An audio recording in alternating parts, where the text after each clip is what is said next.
दोस्तों, welcome to my channel point of classes. जैसे कि आप सभी को बताइए कि हम 10th क्लास से रिलेटेड वीडियो लेके आते रहते हैं। तो आज हमारा जो खनिज वाला जो चैप्टर रह गया था थोड़ा सा वो पढ़ेंगे, और उसके आगे वाला जो 6 चैप्टर है वो भी आज पढ़ेंगे। तो इस वीडियो को लास्ट तक देखें ताकि आपको लास्ट में पूरा समझ में आ जाए, या फिर अगर आपको कोई क्वेश्चन नहीं समझ में आ रहा है तो आप कमेंट सेक्शन में पूछ सकते हैं। तो खनिजों का संरक्षण के बीच में बता दिया था कि आपको खनिजों का किस तरह से संरक्षण करना है। खनिजों की जो हम कह सकते हैं उम्र या खनिज है जो उनकी बहुत ज़्यादा ही कमी हो रही है, उनकी गुणवत्ता भी घटती जा रही है। तो इसीलिए हमें खनिजों का संरक्षण करना चाहिए ताकि आने वाली पीढ़ियाँ भी उनका लाभ उठा सकें। उसके बाद में आते हैं ऊर्जा संसाधन। तो ऊर्जा सभी के क्रियाकलापों के लिए आवश्यक होती है, जिसके बीच में खाना पकाने में भी ऊर्जा लगती है, रोशनी व ताप के लिए भी ऊर्जा लगती है, गाड़ियों के संचालन तथा उद्योगों में मशीनों के संचालन के लिए ऊर्जा की आवश्यकता होती है।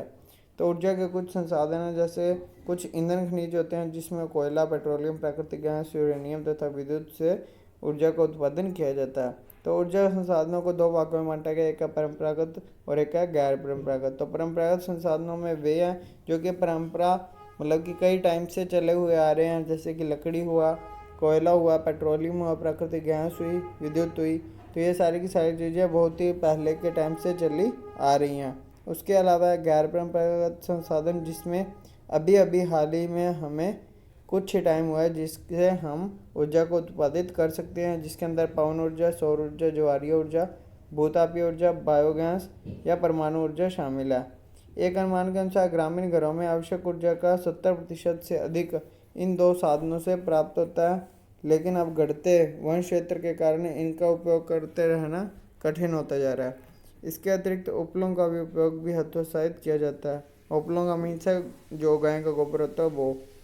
तो उसके बाद में आते हैं परंपरागत ऊर्जा के स्रोत। इसके बीच में जो सबसे पहला आ रहा है वो है कोयला। तो कोयले का आपको पता होना चाहिए कि हजारों लाखों वर्ष पहले क्या हुआ था कि जो हमारे पेड़ पौधे हैं, जीव जंतु हैं, वो सारे के सारे जमीन के अंदर या भूमि के अंदर दब गए थे। दबने के कारण संपीड़न हुआ था, और संपीड़न की मात्रा, गहराई और दबने के कारण और समय के आधार पर कोयले का अनेक रूपों में पाया जाता है। मतलब कि कोयला इस तरह से बना है कि जो लकड़ियाँ थी, जीव जंतु के अवशेष थे, वो सारे के सारे धरती के नीचे चले गए, और ये जो मौसमी क्रियाएँ हुई उसके बाद में हमें ये कोयला प्राप्त होता है। उसके बाद में कोयले को कई भागों में, कई प्रकारों में बांटा गया है, जिसमें आता है लिग्नाइट, बिटुमेन, स्पीट, और एक और देख सकते हैं यहाँ पे लिग्नाइट, बिटुमेन, स्पीट और एंथ्रासाइट। ठीक है, तो इसके बीच में जो है लिग्नाइट एक निम्न कोटि का भूरा कोयला होता है, जिसके बीच में कम कार्बन की मात्रा होती है, नमी की उच्च मात्रा होती है, निम्न ताप की क्षमता होती है। तो लिग्नाइट का प्रमुख भंडार कहाँ पे है? तमिलनाडु के नवेली क्षेत्र में मिलते हैं।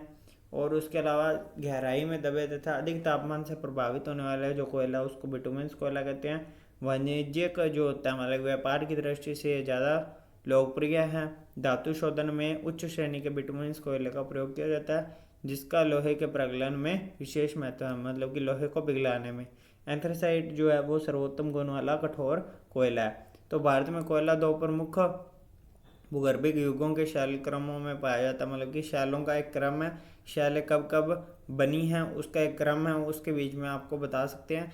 जैसे सबसे पहला एक गोंडवाना लैंड था या गोंडवाना शैल क्रम था, जिसके बीच में 200 लाख वर्ष से कुछ अधिक था, तथा दूसरा टर्शरी काल था जिसके बीच में 55 लाख वर्ष पुराने हैं। तो इसके बीच में ये बताता है कि जो कोयला है वो 200 लाख वर्ष पुराना वाला भी है और 55 लाख वर्ष पुराना वाला भी है। तो इसके बीच में कुछ क्षेत्र बताए गए हैं, आप देख सकते हैं।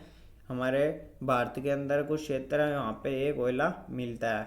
उसके आगे देखते हैं जैसे कि पेट्रोलियम। तो पेट्रोलियम कोयले के पश्चात दूसरा प्रमुख जो साधन है पेट्रोलियम या खनिज तेल कह सकते हैं। ये ताप है प्रकाश के लिए ईंधन, मशीनों को स्नेहक और अनेक विनिर्माण उद्योगों को कच्चा माल प्रदान करता है। इसमें तेल शोधनशालाएँ भी हैं, जिसके बीच में संश्लेषित वस्त्र, उर्वरक तथा असंख्य रसायन उद्योगों में एक नोडीय बिंदु का काम करती है।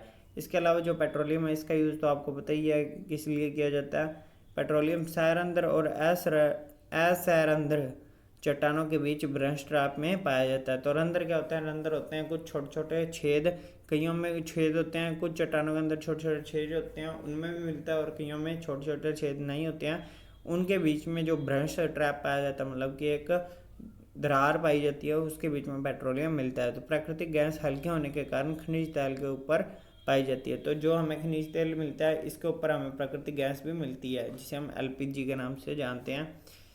तो उसके बाद में है भारत में कुल पेट्रोलियम उत्पादन का 63% मुंबई हाई से होता है और 18% गुजरात से और 16% असम से प्राप्त होता है। तो ये जो है जो ये तेल मिलता है ये हमें ज़्यादातर अब तटीय क्षेत्रों में मिलता है, मतलब कि तटीय के साइड में। ठीक है, उसके बाद में आता है प्राकृतिक गैस। तो प्राकृतिक गैस से भी ऊर्जा उत्पादित की जाती है ऊर्जा के एक साधन के रूप में तथा पेट्रो रसायन के एक औद्योगिक कच्चे माल के रूप में इसका उपयोग किया जाता है। यह कार्बन डाइऑक्साइड के कम उत्सर्जन के कारण प्राकृतिक गैस को पर्यावरण में अनुकूल माना जाता है। मतलब कि जो प्राकृतिक गैस है उससे कार्बन डाइऑक्साइड बहुत ही ज़्यादा कम उत्सर्जित होती है। ठीक है, तो इसीलिए इसको प्रकृति के अनुकूल माना जाता है। कृष्णा गोदावरी नदी बेसिन में प्राकृतिक गैस के विशाल भंडार खोजे गए हैं और पश्चिमी तट के साथ मुंबई हाई तथा सनिध क्षेत्रों को खंबात की खाड़ी में पाए जाने वाले। इसके बाद में यह डायग्राम आप देख सकते हैं, इसके बीच में आपको बताया हुआ है कि आणविक और तापीय खनिज कहाँ कहाँ से मिलते हैं। तो वहाँ के जो क्षेत्र है वो संपूर्णतः अंडमान निकोबार द्वीप समूह भी महत्वपूर्ण है जहाँ से प्राकृतिक गैस के विशाल भंडार पाए जाते हैं। तो ये क्या करते हैं, ये खोजें करते रहते हैं, कोई ना कोई खोज के माध्यम से अपनी प्राकृतिक गैस या कई खनिजों को खोजते रहते हैं। उसके बाद में आता है विद्युत। तो विद्युत भी ऊर्जा उत्पादन में काम आती है।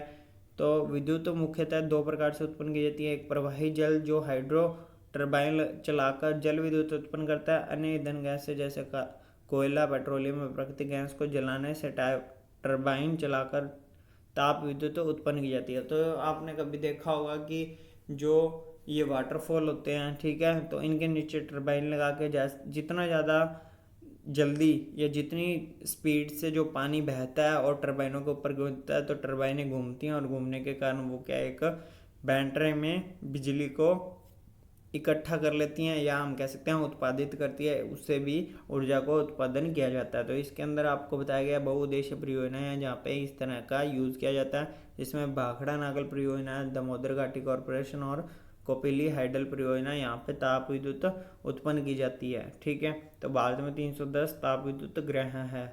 उसके अलावा आती हैं गैर परंपरागत ऊर्जा के संसाधन जिनकी भविष्य में ऊर्जा की आपूर्ति की सुरक्षा के प्रति अनिश्चितताएं उत्पन्न कर दी हैं। इसमें राष्ट्रीय अर्थव्यवस्था की वृद्धि पर भी गंभीर प्रभाव पड़ता है, क्योंकि इसमें क्या हो रहा है कि जो गैस व तेल की जितनी बढ़ती कीमतें दिख रही हैं, इसका मीन्स ये है कि गैस व तेल की जो उत्पादन क्षमता है वो बहुत ही ज़्यादा कम हो रही है। तो गैस व तेल की जो मात्रा है वो कम होने के कारण इनकी जो दाम है वो बहुत ज़्यादा बढ़ रहे हैं, जो कि सारे के सारे अफोर्ड नहीं कर सकते। उसके बाद में है जैसे कि ये सौर ऊर्जा, पवन ऊर्जा, ज्वारीय ऊर्जा, ये नवीकरण योग्य ऊर्जा संसाधन जिनका वापस निर्माण किया जा सकता है या वापस नया बना सकते हैं, पर जो अवशिष्ट पदार्थ जनित ऊर्जा के उपयोग की बहुत ज़रूरत है, ये ऊर्जा के गैर परंपरागत संसाधन कहलाते हैं। तो ये जो सौर ऊर्जा, पवन ऊर्जा, ज्वारीय ऊर्जा, जैविक ऊर्जा, तो ये सारी प्रकृति से संबंधित है। अगर प्रकृति में इन चीज़ों की कमी रही तो इन संसाधनों के ऊपर भी कमी आ सकती है। उसके बाद में आता है परमाणविक तथा आणविक ऊर्जा। तो इसका यूज़ किस लिए किया जाता है, इसका यूज़ बम बनवाने के लिए किया जाता है। ठीक है, तो इसके अंदर यूरेनियम और थोरियम जो है ऐसे तत्व हैं जो कि आणविक ऊर्जा के लिए ज़्यादा लाभदायक हैं। तो ये कहाँ पे मिलते हैं, ये झारखंड में तथा राजस्थान के अरावली पर्वत श्रृंखला वाले क्षेत्र में मिलते हैं और केरल में मिलने वाली मोनोजाइट रेत में भी थोरियम की मात्रा पाई जाती है। उसके बाद में आता है सौर ऊर्जा। तो सौर ऊर्जा मतलब कि सूर्य की जो रोशनी है या हम कह सकते हैं सूर्य की जो ऊष्मा है उससे हमें ऊर्जा प्राप्त होती है। तो जहाँ पे ज़्यादा मात्रा में सूर्य की रोशनी आएगी वहीं पे आपको सौर ऊर्जा सही ढंग से प्राप्त हो सकती है, वहीं पे बैटरियाँ जो आपकी हैं वो सही ढंग से चार्ज हो सकती है। तो ये आप देख सकते हैं, आपके सामने एक डायग्राम शो हो रहा है। उसके बाद में आता है पवन ऊर्जा। तो ये पवन ऊर्जा के लिए आप देख सकते हैं पवन चक्कियाँ लगाई होती हैं, इसके बीच में ये पवन के पंखे जितनी तेज़ गति से घूमते हैं उतनी तेज़ गति से बैटरी को चार्ज करते हैं और बाद में इसका यूज़ ऊर्जा के उत्पादन में किया जाता है। ये कहाँ पे है, आंध्र प्रदेश, तमिलनाडु, कर्नाटक, केरल, महाराष्ट्र, लक्षद्वीप, यहाँ पे महत्वपूर्ण इसके पवन ऊर्जा फार्म हैं। उसके बाद में बायोगैस। तो इसमें क्या होता है कि जो भी कृषि करते हैं या जो पशुओं से अपशिष्ट पदार्थ निकलता है वो सारे का सारा इकट्ठा करके एक ज़मीन में या हम कह सकते हैं कहीं पे एक जगह में डाल दिया जाता है और फिर बाद में उसको दबाव के माध्यम से गोबर गैस प्लांट के नाम से जाना जाता है। बाद में इसके ऊपर दबाव दिया जाता है और दबाव देने के कारण क्या होता है कि इससे जो भी ऊर्जा प्राप्त होती है उसको एक जगह पे एकत्रित किया जाता है और बाद में इसका यूज़ किया जाता है। तो ये आप देख सकते हैं जैसे कि इनके कई बार क्या होता है कि इन जो पशुओं का गोबर है इससे उपले बनाए जाते हैं, या जो कृषि से इनको लकड़ी प्राप्त होती है उससे जला के भी इनको ऊर्जा प्राप्त हो जाती है। पर इससे क्या होता है कि इससे वृक्षों के नुकसान को रोका जा सकता है। ठीक है, लकड़ी को जलाने से होने वाले वृक्षों को भी नुकसान को रोका जा सकता है। मतलब कि अगर आप गोबर गैस का यूज़ करेंगे तो जो उपले बनाते हैं तथा जो पेड़ पौधों की लकड़ियाँ होती है उसको भी काटने से रोका जा सकता है। उसके बाद में होती है ज्वारीय ऊर्जा। तो ज्वारीय ऊर्जा क्या होती है, जो महासागरीय तरंगें उत्पन्न होती है उससे भी विद्युत उत्पादन किया जाता है, पर ये ज़्यादा मात्रा में नहीं है अभी तक। ठीक है, भारत में कच्छ की खाड़ी में ज्वारीय तरंगों द्वारा ऊर्जा उत्पन्न करने की आदर्श दशाएं उपस्थित है। राष्ट्रीय हाइड्रो पावर कॉरपोरेशन ने यहाँ 900 मेगावाट का ज्वारीय विद्युत संयंत्र स्थापित कर दिया। उसके बाद में आते हैं भूतापीय ऊर्जा। तो पृथ्वी के आंतरिक भागों में ताप का प्रयोग कर उत्पन्न की जाने वाली विद्युत को भूतापीय ऊर्जा कहते हैं। ये भूमि के अंदर जो तरंगें चलती हैं वहीं से उत्पन्न होती है। उसके बाद में देखते हैं जैसे कि इसके बीच में लिखा है कि गहराई के साथ साथ पृथ्वी परिगामी ढंग से तप्त होती है। मतलब कि पृथ्वी के अंदर अगर आप जाते हैं तो वहाँ पे बहुत ज़्यादा ही गर्मी है जिससे कि ऊष्मा का अवशोषण करके तप्त हो जाता है और वहाँ से हम ऊर्जा का उत्पादन कर सकते हैं ऊर्जा का। तो भाप में परिवर्तित हो जाता है और इसी भाप का उपयोग टरबाइन को चलाने के लिए किया जाता है और विद्युत उत्पन्न करने के लिए भी इसका उपयोग किया जाता है। उसके बाद में ऊर्जा संसाधनों का संरक्षण, ये तो आपको बता ही दिया कि जो भी ऊर्जा के संसाधन हैं उनका संरक्षण करना चाहिए। उन चीज़ों के बारे में लिखा आप डिटेल से पढ़ सकते हैं, ज़्यादा कोई इसको पढ़ने की बात नहीं है। बाकी ये जो भी क्वेश्चन है, अगर आपको किसी भी क्वेश्चन को करने में दिक्कत आ रही है तो आप कमेंट सेक्शन में पूछ सकते हैं। इसके साथ साथ हम अगला लेसन भी देख लेते हैं, थोड़ी बहुत स्टार्टिंग कर लेते हैं अगले लेसन की। बाकी आपको कल की वीडियो में सभी सारा का सारा लेसन प्रोवाइड करा देंगे। अब जो है विनिर्माण उद्योग, तो विनिर्माण उद्योग के अंदर क्या होता है कि कोई भी एक ऐसी चीज़ जिसका वापस से निर्माण किया जा सकता है उसको हम विनिर्माण उद्योग के अंतर्गत लाएंगे। कच्चे पदार्थ को मूल्यवान उत्पाद में परिवर्तित कर अधिक मात्रा में वस्तुओं के उत्पादन को विनिर्माण या वस्तु निर्माण कहा जाता है। मतलब कि क्या है कि कच्चा जो पदार्थ है उसको उत्पाद में परिवर्तित कर लेते हैं। उत्पाद में परिवर्तित करने के कारण अब उससे ज़्यादा मात्रा में जो वस्तु को उत्पादन किया जाता है उसको विनिर्माण यहाँ पे कहा गया है। ठीक है, द्वितीय कार्यों में लगे व्यक्ति कच्चे माल को परिष्कृत वस्तुओं में परिवर्तित कर देते हैं, जैसे स्टील, कार, कपड़ा उद्योग, बेकरी तथा पेय पदार्थों संबंधी उद्योगों में लगे श्रमिक इसी वर्ग के अंतर्गत आते हैं। कुछ व्यक्ति सेवाएं प्रदान करने में भी रोजगार पाते हैं। तो इसके बीच में हम द्वितीय क्रियाओं के बारे में पढ़ेंगे जिसके बीच में विनिर्माण सबसे महत्वपूर्ण मानी जाती है। तो इसमें क्या होता है कि विनिर्माण जो है वो हमारे विकास की तथा आर्थिक विकास की रीढ़ समझी जाती है, क्योंकि विनिर्माण के माध्यम से ही कृषि के आधुनिकीकरण में ये सहायक है। द्वितीय व तृतीय क्रियाओं में भी रोजगार उपलब्ध कराकर कृषि पर हमारी निर्भरता को ये कम करते हैं। तो अगर विनिर्माण का काम ज़्यादा होगा तो हमारी जो जनसंख्या है वो कृषि पर बहुत ही कम निर्भर रहेगी। उसके अलावा देश में जो बढ़ रही है बेरोजगारी और गरीबी है उसके लिए भी ये एक प्रमुख तत्व कह सकते हैं कि यह गरीबी को ख़त्म कर सकती है, बेरोजगारी को भी ख़त्म कर सकती है, जो विनिर्माण का कार्य है। इसके बीच में वो लिखा जाए जनजातीय तथा पिछड़े क्षेत्रों में उद्योगों की स्थापना करना। उद्योगों की स्थापना को उद्देश्य करने के साथ क्या होता है कि वहाँ की जो क्षेत्रीय असमानताएं हैं उसको भी कम किया जा सकता है। निर्मित वस्तुओं का निर्यात वाणिज्य व्यापार को बढ़ावा देता है जिससे अपेक्षित विदेशी मुद्रा की भी प्राप्ति हो सकती है। तो जितना ज़्यादा विनिर्माण होगा उससे हमें बाहर के देशों से भी पैसा मिल सकेगा।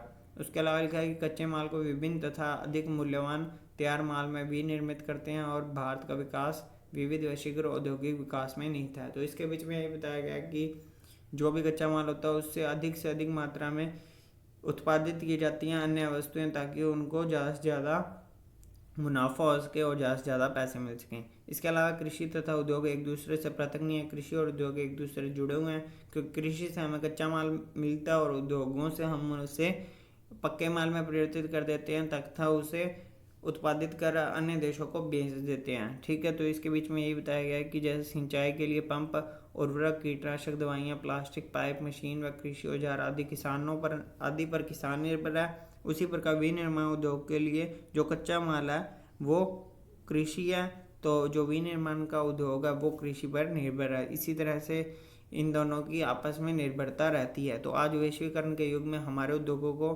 अधिक प्रतिस्पर्धा तथा सक्षम होने की आवश्यकता। केवल आत्मनिर्भरता ही काफ़ी नहीं, हमारी वस्तुएं गुणवत्ता में अंतर्राष्ट्रीय स्तर क्यों तथा हम अंतर्राष्ट्रीय बाजार में भी प्रतिस्पर्धा कर सकें। मतलब कि हमारी जो चीज़ें हैं वो बहुत ही अच्छे ढंग की होनी चाहिए, उनके बीच में अच्छी क्वालिटी होनी चाहिए ताकि वो अंतर्राष्ट्रीय स्तर तक पहुंच सके। तो इसके बाद का जो लेसन है वो आपको कल की वीडियो में प्रोवाइड करा देंगे। तो thanks for watching this video, like this video and subscribe my channel. Thank you.